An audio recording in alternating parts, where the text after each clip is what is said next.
everyone, my name is Karen, this is my channel Rather Be Reading, and today I'm bringing to you my 2020 goals mid-year check-in.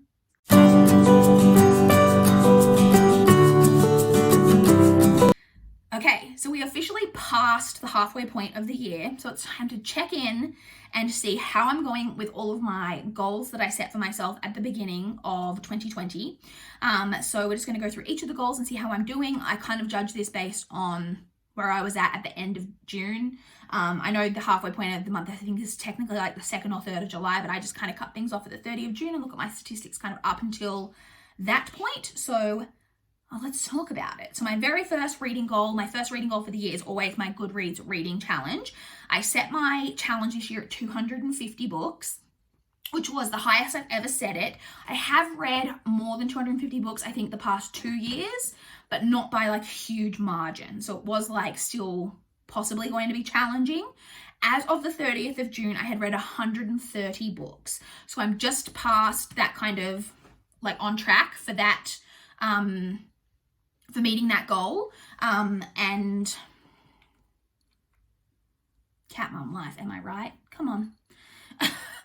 So I'm on track for that, and I'm really pleased with that because I had a really terrible reading month in February and fell quite far behind my goal, and it's the first time I'd ever been behind on my reading goal, my reading challenge on Goodreads. I'm used to being someone who's like 15 books ahead for like the whole year type of thing, so that was interesting, but I did get caught up and I got back ahead. And then if you guys have been watching my channel quite recently, you know, I'm in a reading slump currently as we speak, and I have now, I think I'm only like 1 book ahead of schedule. So if I don't get out of this slump too, it could be possibly challenging to end up hitting that goal by the end of the year. But as of the time, like halfway through the year, I am on track to read 250 books in 2020. My second reading goal is to read the next 10 books that are on my physical to read list. I should have brought in the notebook to show you, but I forgot. I have a A4, like standard A4 spiral bound notebook that has, I think at this stage, it's like 47 pages long of books that I want to read. And it's the list that I used to keep. Sorry, I just sprayed spit everywhere. It's the list that I used to keep pre-Goodreads, before I had a Goodreads or knew how to track things electronically. I used to write them all down in this notebook, and I still maintain that notebook. So even though I mark things as to read on Goodreads, I still update that physical written out list. I don't know why I do it, but I do. So it's like 47 pages long. I'm currently working my way through like page 8 or something like that. I'm really got so many millions of books on that. And I aim every year to read at least the next 10 that I have listed on there.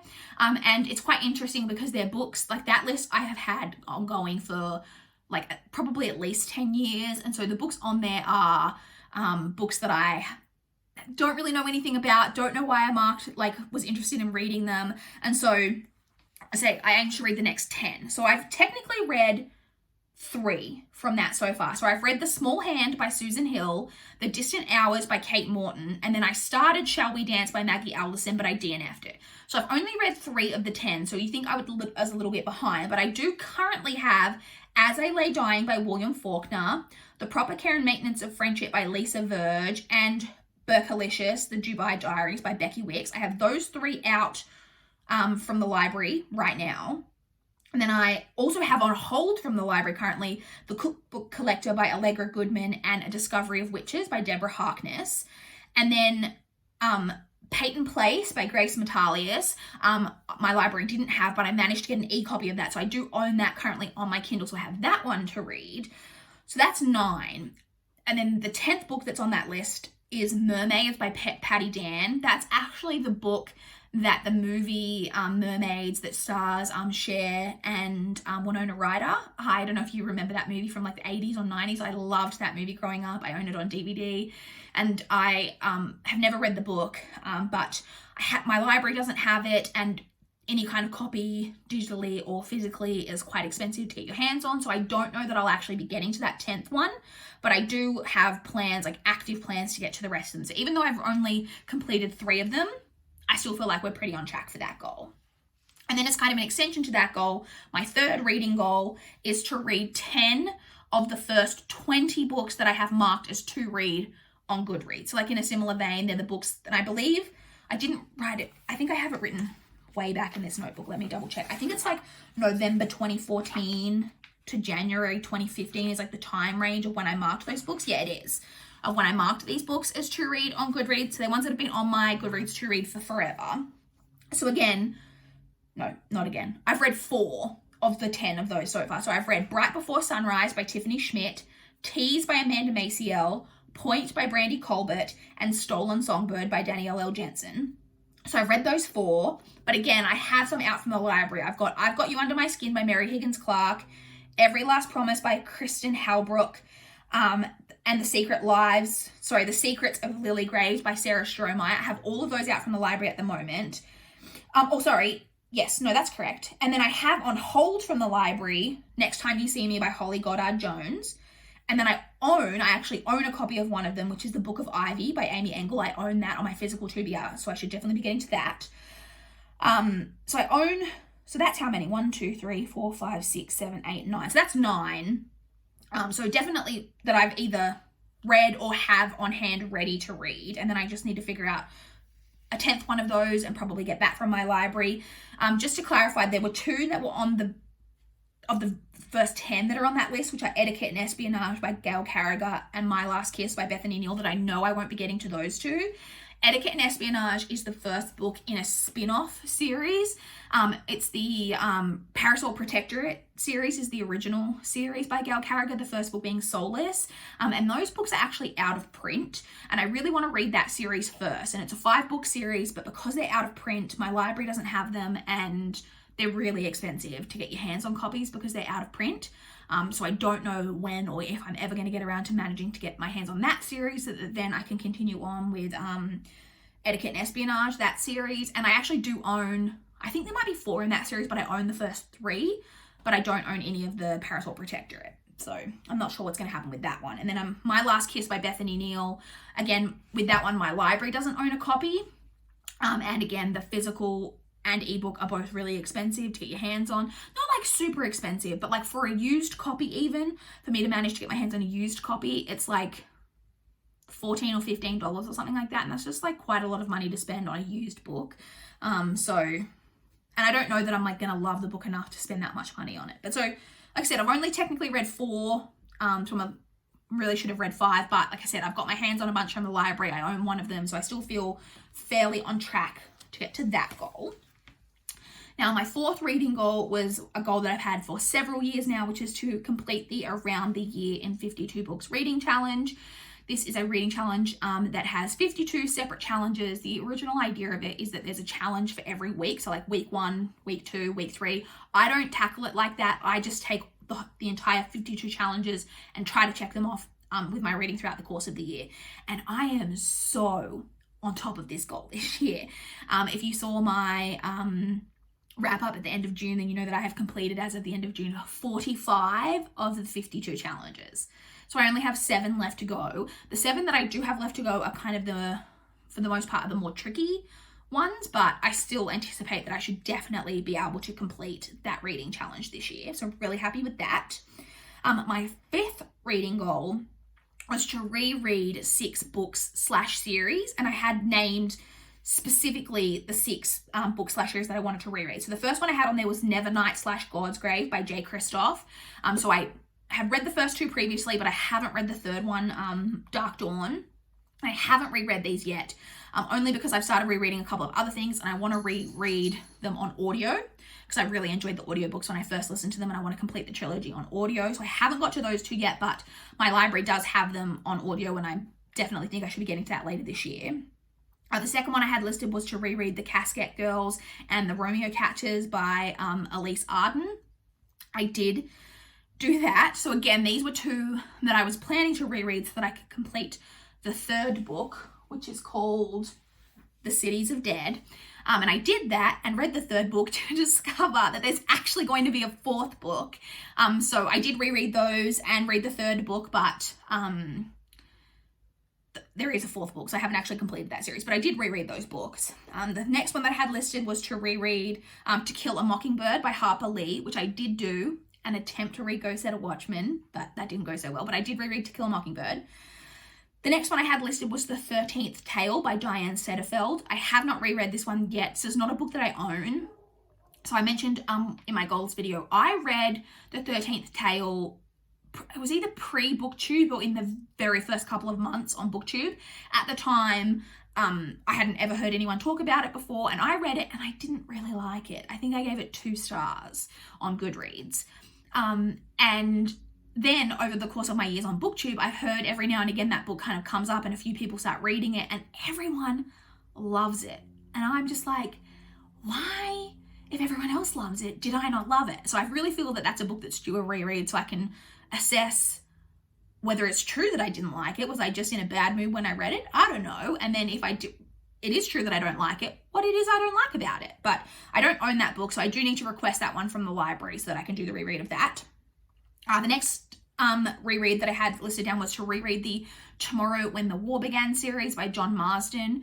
This is a 7-book young adult series, an Australian series. It is pretty like quintessential like Australian YA of a certain era. I don't know if modern day teenagers are reading it, but when I was in high school and like for that kind of anywhere from like that type of generation, everyone read these books in high school.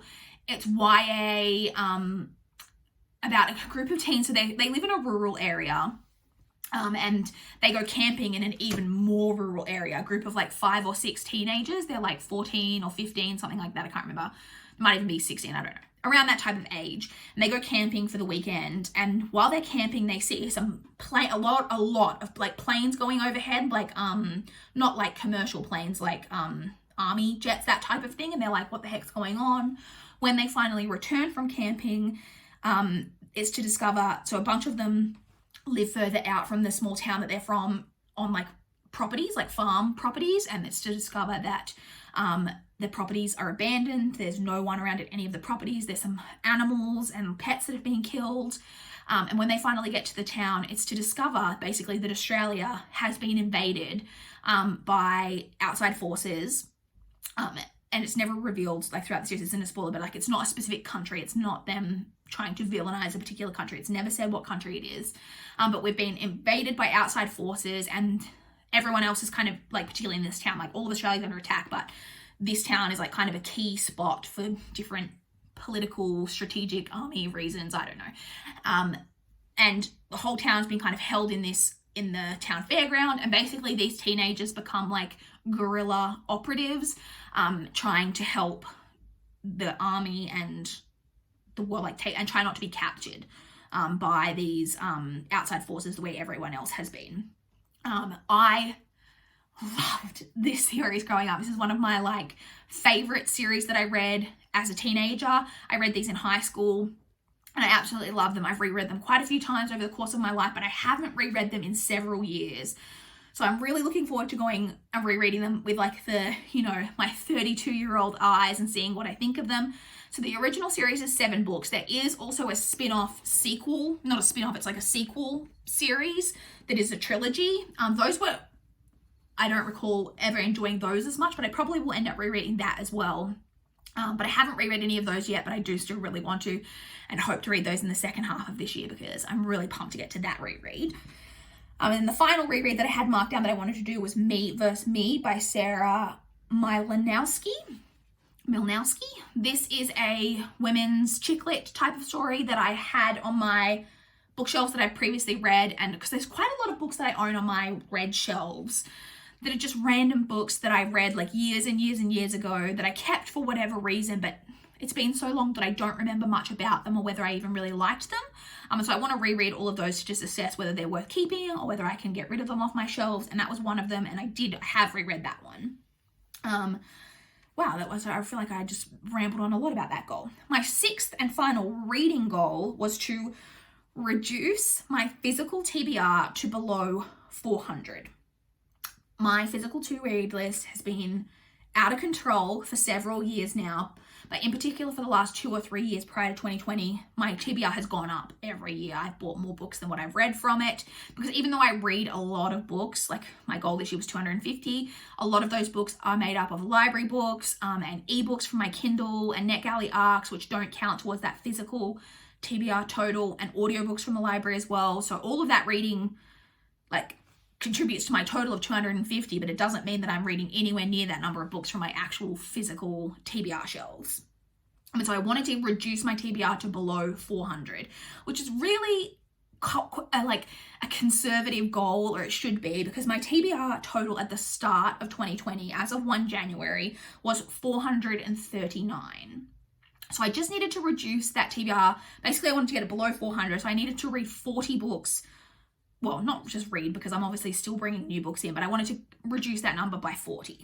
So as of the 30th of June, it is at 419. Now, you might be thinking, I thought you said 420 in your June wrap up, and I did, but I forgot to include that I had DNF'd Go Set a Watchman, just from my TBR. I have never DNF'd something off my physical TBR before, so it didn't enter my mind when I was working out all of my statistics. So I forgot to include that one when I did my statistics for June, but I remembered subsequently and I added that in. So my TBR, like I said, is at 419. So I've reduced it by 20. And so that's exactly half, which is pretty on track. And at the moment, my book buying is really slow over the past couple of months because of everything going on in the world. Most of my book buying is done online. And with everything going on in the world, all books everywhere have just become so expensive that my book shopping has actually really, really slowed down. So hopefully that's going to help me achieve this goal. Because technically I only need to reduce it now by another 20, which should be doable, but we'll see. So that's it. Those are the reading goals, but I did have a couple of like channel/creator goals. So the first one of those was to include different information in my wrap-ups. So I do my recent reads videos every week where I talk about the books that I read that week. And then in my wrap-ups, I don't talk about every book that I read. I just give my reading statistics for the month. I give my that's all I previously did. So this year I wanted to include more information in those wrap-ups. I wanted to give my statistics. I wanted to talk about my favorite and least favorite book of the month. I wanted to like check in on my TBR for the month, like the books that I put on my TBR at the start of the month, whether I got to them or not. I wanted to check in on a couple of my goals. So I've been updating each month on how I'm doing on my Around the Year in 52 Books reading challenge, how I'm doing in my goal to reduce my TBR to below 400. So that was a goal that I had this year, and I have definitely been doing that. I've been including that information in my wrap up, and I've really enjoyed including that information each month. If you guys like seeing that, let me know. Or if you've got anything else that you would like me to include in those monthly wrap ups, let me know. But I have definitely achieved that. And then we come to my final channel/creator goal, which I'm not going to lie, I had completely forgot that I had said this until I was reviewing my goals for this video. And I was like, oh, so I had said that I wanted to be more present on Bookstagram. And let me tell you, have I failed at that? I haven't actually checked, but I think I've posted one photo to my Bookstagram this entire year. And also, not only, so I've talked a lot on my channel in the recent times about how I'm being really slumpy with my reading, but I have also just like fallen out of all of my social media, like particularly Instagram. And I feel really bad because sometimes I won't go on my Bookstagram for like a week and a half, and then I'll log on, like finally click onto it, and I'll have all these notifications of like people having tagged me in something in their stories, which I now can't see because it's been over 24 hours and I just haven't been on, because for some reason, and I've tried to figure this out and I haven't been able to fix it, I'm not getting Instagram notifications like on the home screen of my phone. I only like get the notification once I actually click onto Instagram. And so I'm missing like seeing things in people's stories, and this is where like I'm gonna sound like a real old nana, but it's true. I also am not super tech savvy on Instagram stories, and I would like to utilize it more, but I honestly don't know how to. And I just am intimidated to look into it because I'm like, oh, I don't want to learn this. This is for the kids. I'm too old for this shit. You know what I mean? But I really should make the effort, but I just haven't. And I feel bad. Like I said, I feel really out of touch. I'm never up to date on my feed. I miss people's stories and things. And the amount of people that I watch, like some of the like booktubers that I'm subscribed to have like higher subscriber counts when I watch their videos, and they'll be like, oh, I talked about this on like my Instagram stories, and I'm like, well, I didn't see it because I have not been checking Instagram. It's partly, I think, to do with one of the times that I used to check my Instagram stories was on my commute to work, and then obviously with everything going on with coronavirus, I was working from home for quite a while, so I wasn't commuting, so I just basically stopped checking my Instagram. So I really, at the very least, even if I don't become more connected in terms of posting more, I want to be better in the second half of the year at keeping up with all of the people that I follow on Bookstagram, watching their stories, commenting, liking pictures, doing all of that, because I've just been really poor at it. And I know it is there's such a big community of readers over on Bookstagram, and I'm really, really missing out by not like investing myself more in that. Ideally, I would also like to post more myself, even if it's just pictures, but also to maybe figure out, I mean, I know how I could do stories just like literally talking to the camera, but I don't know if I really want to, I don't know whether I want to do that, or, but even to like, just do those like, you know, templates that people do of like, you know, where you circle things, and like, I don't know how to do any of that. I literally, and I'm sure I could figure it out because I'm not an idiot. I consider myself to be quite an intelligent person, but it's been intimidating, and I haven't been doing it. And I feel like that makes me sound like I'm 87 years old, but it is what it is. We've all got mental blocks about some things, and that's one of mine. So anyway, those are my reading and channel goals. I'm doing pretty well on most of them. Even if I'm not technically like halfway through where I need to be, I'm like making strides towards achieving those goals, that I'm confident that on my reading goals that I could possibly maybe complete all of them this year. Maybe, hopefully. My channel goal of the more info was easy to do, and I'll just keep doing that throughout the year. But will I keep up with Bookstagram to complete? I mean, really, I should do that so that I could say that I completed every single goal that I had for myself, but we'll see. I would love to chat with you guys in the comments down below if you've got any thoughts on how I'm doing on any of my goals, or if you want to chat about what goals you guys had for yourself this year and how you guys are doing on them. I would love to know. Please like this video if you liked it. Please subscribe if you want to see more from my channel. That is all I have for this video today. Bye guys, I just knocked the camera. Bye.